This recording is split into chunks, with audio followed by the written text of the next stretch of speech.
আজকে আমি দেখবো একটা বাচ্চা ছেলে কি করে 2 লাখ টাকার ছবি আঁকতে পারে। হ্যাঁ এই দেখো এই ভুং ভাং ছবিগুলো যেগুলো কোনো আগা মাথায় নেই সেগুলো লাখ লাখ টাকা দিয়ে বিক্রি হচ্ছে। বড় লোকরা লাখ লাখ টাকা দিয়ে কিনে নিজের ঘরে সাজিয়ে রাখছে। তাই আমিও কালকে একটা বাচ্চাকে দিয়ে এই ড্রয়িংটা বানিয়েছি লাখ লাখ টাকা কামানোর জন্য। কালকে বানানোর সঙ্গে সঙ্গে এই জাদুটা 150 টাকা দিয়ে কেনার জন্য রাজি হয়ে গেছিল। কিন্তু আমি এত কম দাম দিয়ে বিক্রি করিনি। আমার ইউটিউব চ্যানেলে পোস্ট করেছিলাম, দেখছিলাম কেউ কেনে নাকি। সবাই কমেন্টে ইয়ার্কি মারছে, কেউ সিরিয়াস নিচ্ছে না। তাই আমি এখন নিজে রাস্তায় লোক ধরে ধরে এটাকে বিক্রি করবো। প্রথমে এই দুটো ছেলেকে দেখলাম, এদেরকে জিজ্ঞাসা করলাম ক টাকা দিয়ে কিনবি, ওরা বলছে 10 টাকা দিয়ে কিনবে। 150 টাকা দিয়ে বিক্রি করিনি, 10 টাকা দিয়ে বিক্রি করবো। এরপর রাস্তায় আরেকটা দাদাকে দাঁড় করালাম। একে কিছু বলার আগে এ বলছে আমি জানি এই ছবিটার অনেক দাম, আমি কিনতে পারবো না, এর জন্য চলে গেল।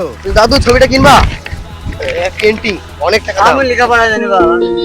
ছবিটা দেখো সুন্দর হয়েছিল। দেখেছি কিন্তু লোকে আমি লেখাপড়া জানি না। সুন্দর নাকি বলো? সুন্দর তো? ভালো। ভালো না? ভালো নাকি খারাপ? ছবিটা ভালো তো?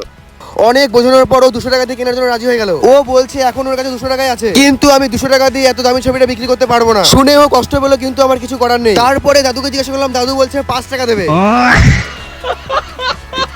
এই দাদু এই ছবিটাকে একটা নরমাল ছবি ভাবছে। এরপর দেখছি আমাদের পাড়াতে একটা নতুন ছেলে এসে বেড়াতে। এ বলছে এর বাড়ি উড়িষ্যাতে। তারপর আমি একে বুঝিয়ে বললাম এই ছবিটার দাম লাখ লাখ টাকা, দাও আমি বিক্রি করিনি, তোর কাছে বিক্রি করবো, তুই ক টাকা দিয়ে কিনবি বল। 1000 টাকা। এ কি গাইস, দেখছি এক চান্সে বলছে 1000 টাকা দিয়ে কিনে নেবে। 20000 টাকা আছে, এটাও তো নিয়ে নেবো। একটা পিসি দেখি। আর 100 টাকাও আছে, ওটা দিয়ে দাও তাহলে। আমার ছবিটা অনেক ভালো লাগছে। ছবিটা অনেক ভালো লাগছে। হ্যাঁ। ও গাইস 1600 টাকা, মাই গড।